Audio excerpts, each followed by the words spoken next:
on that train of chasing the dream for fortune and fame. But those who already have it, some are really on a mission. So let's chat with our guest right here on Jqlm Radio's Special Edition.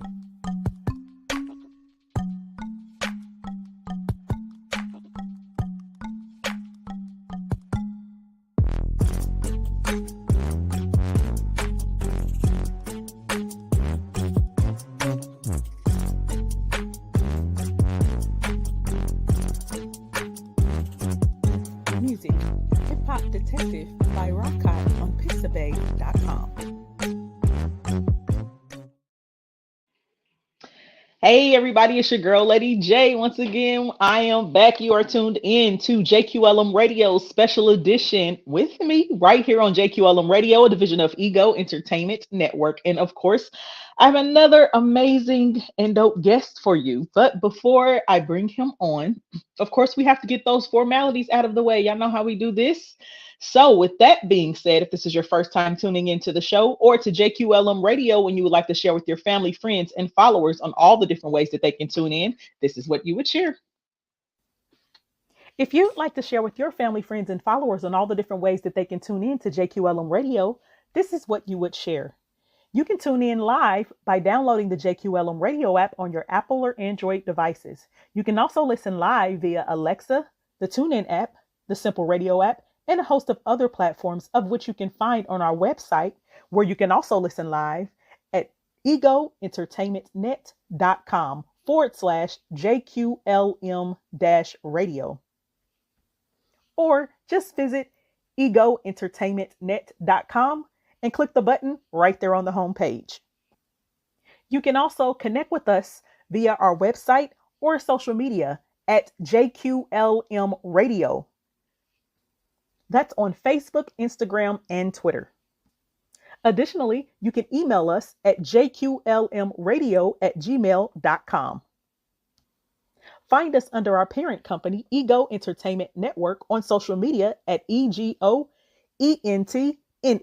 That's Ego Ent Net. You can also follow us on LinkedIn at Ego Entertainment Network. And last but not least, make sure you like, subscribe, and share our YouTube channel, Ego TV Network. All right, now that you all know how to tune in and how to share with others on how to tune in, let's introduce our guest. So our guest today is none other than Phillip Brandon. He is a triple threat. He is a singer, songwriter, and storyteller. So let's welcome him to the show. Hey, Phillip, how are you? I'm doing quite well. How you doing, Lady J? I am good. Can't complain. Wouldn't do us no good, no way. I know that's right. So, well, thanks for stopping by Jqlm Radio today. Thank you so much for having me. It's an honor to be here. No problem. So, tell everybody a little bit about yourself, who you are, where you're from, and what you do. Yes, so I'm born and raised in Inglewood, California. That's a Los Angeles area for folks who aren't local. I am as you said, a singer, songwriter, overall storyteller. So I'm also an actor, do theater, do all kinds of things in the entertainment spectrum, as well as voiceovers, and it just runs the gamut. And I just enjoy telling stories, whether that be through music, whether that be through acting and monologues, and just observing life and then giving my perspective on it. So that's what I do. Awesome. So let's back up a little bit. So before you got into the entertainment industry, tell us, what were you doing? Before entertainment, I was in corporate America, actually, because my degree's in marketing. So I got a marketing degree from Morehouse College in Atlanta, Georgia. And once I graduated there, I started working for I think it was a building products distribution company and their marketing department, sales and marketing. And it was funny because it was fun. It was something that was cool to do. But it was something that just felt kind of like still missing. I would go in for meetings with clients and stuff, and I would walk into the meeting like singing or humming a tune. and the clients would be sitting there kind of like writing something. I walk in humming, and they'd be like, "Oh, hey," and so it was kind of one of those, it was one of those things of like, maybe they're, but I wasn't quite sure what it was I needed to do to, Hmm. to kind of, bridge that gap. And so once I decided, I started there as an intern right when I graduated. And once I decided, they'd offered me full time, and I said, I think I want to be back home closer to. This was in Atlanta, and I said I wanted to be back home. That's when a friend of mine that I had sang a cappella with for years had started booking acts to go on cruise ships and sing. And so he's like, "Hey, would you by any chance be interested in going out for 6 months to sing on a cruise ship?" And I'm like, "Hey, you know what? I just got back to LA and I don't know what I'm going to be doing. Yeah, that sounds about right. Let's do it." And so that's kind of that was my first like professional gig out of school, Hmm. getting into the whole realm of singing and everything. So Okay, that's pretty cool. So yeah. tell us, with the transition, what would you say was your greatest challenge transitioning from corporate America into the entertainment industry? The redefining what stability is, right? Because stability in corporate America is like, I get a paycheck every week. I get this. I know exactly what's going on. I go in there. I do exactly what I know what I'm going to do. And, it's like 1 + 1 = 2, right? When you go Mhm. into entertainment, the stability just looks different, right? Because it's like, Right. okay, cool. I have this gig, this week, or I have this gig for these couple of months. And then I'm not necessarily sure what the next one is, but I need to make sure that I'm always like lining things up. And so it looks and feels differently. And so it wasn't until probably a couple years in where I was able to really lock that in, because I was trying to define stability on the artistic side as I was from the Mhm. corporate side, and it just wasn't Mhm. meshing. So Yeah, once it I was doesn't able work to like say, that. okay, it doesn't work like that at all. So once I was able to like redefine that and say, okay, let me utilize this business degree to realize it's still a business. So there's certain aspects that do line up, but as far Mhm. as like the day to day, it does not at all. So Right, right.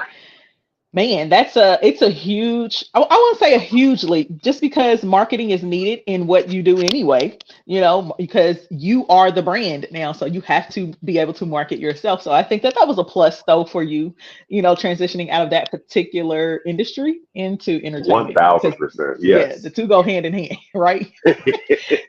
So Yeah. I read quite a bit about you and your successes, and you have a new album coming out, I believe, if it hasn't already hit. Yeah, coming out, And huh? yeah, so tell us a little bit about your music. So my music, I'm really proud about this. This will be my third studio project, and the last one, it's been quite a few years. We had a whole situation with the COVID thing and everything. So I just took some time off to really hone in on where I am and where I sit musically, and, add in all of my life experiences up till today. And so, we started out with the new single, and we released it, radio single in February. And what we did was we redid the Anita Baker tune Mystery from the 80s. Mhm. And I was able to bring on Gerald Albright, he, the saxophonist, to duet with me on that one. And that was really cool. So what I did was like all of the musical influences that I have like grown up around. I always tell people that I feel like I was, I was born later than where I lived musically. I really love just old school, just that sound, that good feel good sound, and lyrics and storytelling from that era. So was able to do that, and then I co-wrote a couple songs with Preston Glass, who he's worked with everybody from Aretha Franklin and Natalie Cole, or all Kenny G, all these folks, and he worked with me on my last album as well. So he's a great producer and songwriter. And Mhm. so then also with Mystery that I did, that was my first time as a producer. So I literally got a chance to be at the helm of like, okay, I want this sound, I want this, and kind of bringing everything together and having the overall vision. And then even, when it came to the vocals and all the different musicians. So it's something that I'm really, really excited about it and just very proud of. Awesome. So what would you describe your sound as? So each artist has a sound, and we know that there are different genres in the industry. So you would be considered what, jazz as far as the industry is concerned, but what would you describe your sound as? So I always say, jazz is kind of where, yeah, I think everybody has like a heart of where they live. So I think it's more of like a jazz soul, where is Mhm. where I live. But I mean, really, there's like elements of our like old school R&B in there. There are also Mhm. some, I love the guitar. I love electric guitar. So there's some rock elements to certain songs that I write there, so I kind of just like being, everybody is the cliche, oh, I don't want to be put in a box. And I mean, Yeah. that is Yeah. that, right? But by the same token, it's like, I would say it's like a jazz soul R&B is where I would live. Okay.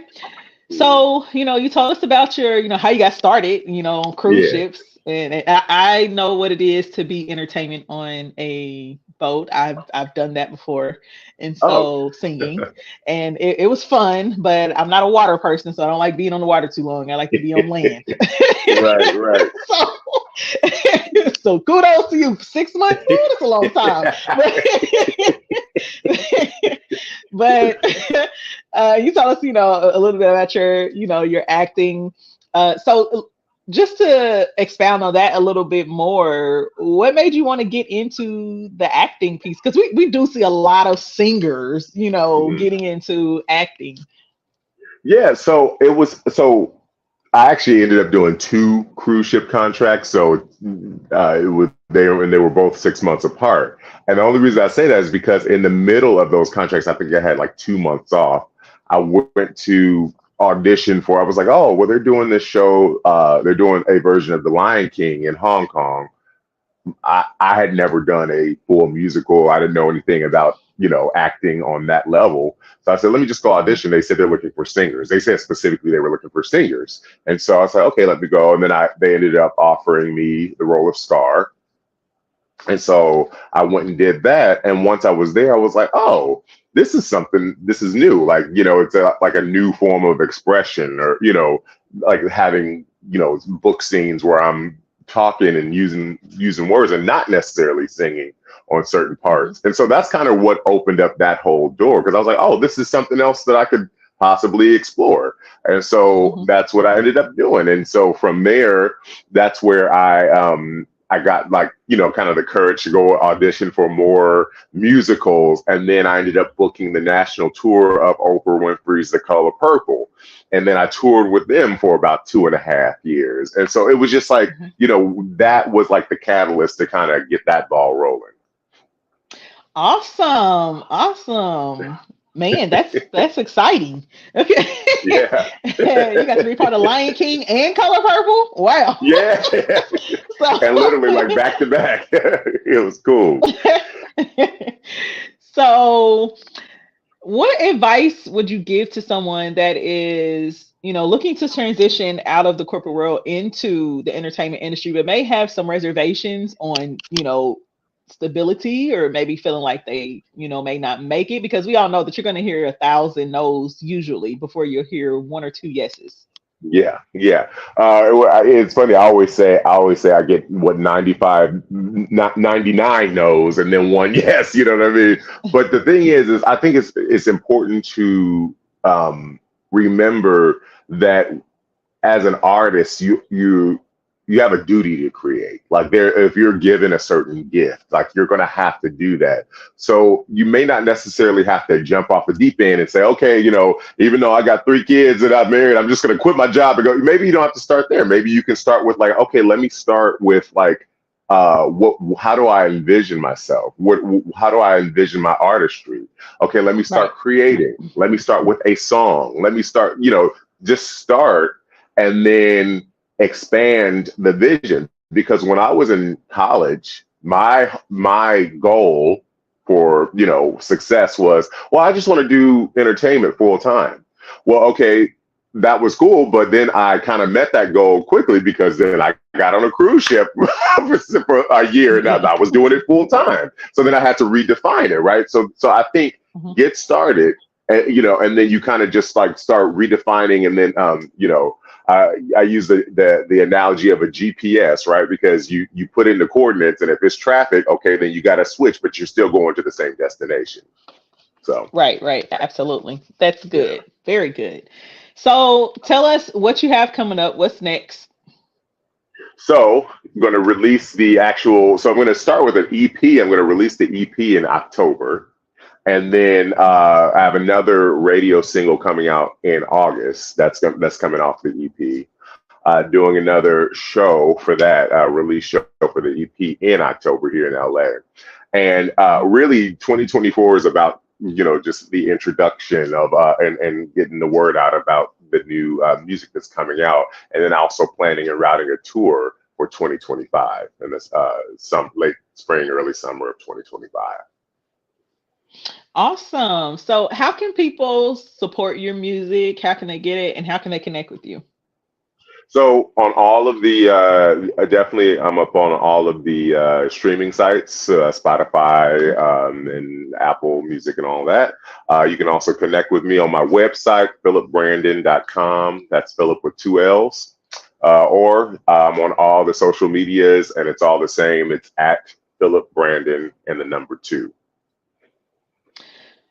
Man, all right. So it was such a pleasure getting to know you and learn more about you. You have a very interesting story, especially how you get started into entertainment. Now people are going to hear this and be like, oh, he got it in. He was able to do it full time, like just like that. Some people think it's supposed to happen for them, You're for them like that. right. But everybody's Yeah. journey is different. Everybody's different.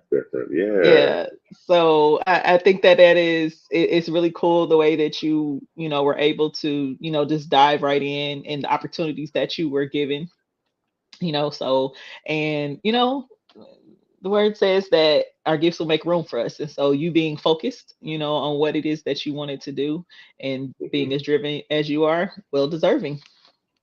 Thank you so much. Thank you. I appreciate that. No problem. Listen, well, I want to thank you again for coming by Jqlm Radio, special edition, being my guest today. I enjoyed myself. This is a wonderful interview. Thank you again for having me. This has been amazing. I appreciate the time. No problem. All right, y'all. We have come down to the end of the show. Man, Phillip Brandon, make sure you all go check him out. Go to phillipbrandon.com. Go support his music. Check him out. Make sure you stay tuned for new music coming out towards the end of the month. All right. So, listen, as you all know, we have another amazing guest next week for you all, right here on Jqlm Radio, special edition. All right. So make sure that you all keep that dial on Jqlm Radio. Thank you to all of our listeners. Thank you to all of our supporters for tuning in. And we thank you so much. We have been nominated once again, of course. So for the Rhythm of Gospel Awards on the gospel side for what we do for our gospel artists. So we want to thank you so much for those who nominated us in 2 categories. And yeah, we're going to keep it going. So this is your girl, Lady J. You've been tuned in to Jqlm Radio special edition right here on Jqlm Radio, a division of Ego Entertainment Network. And I'm out.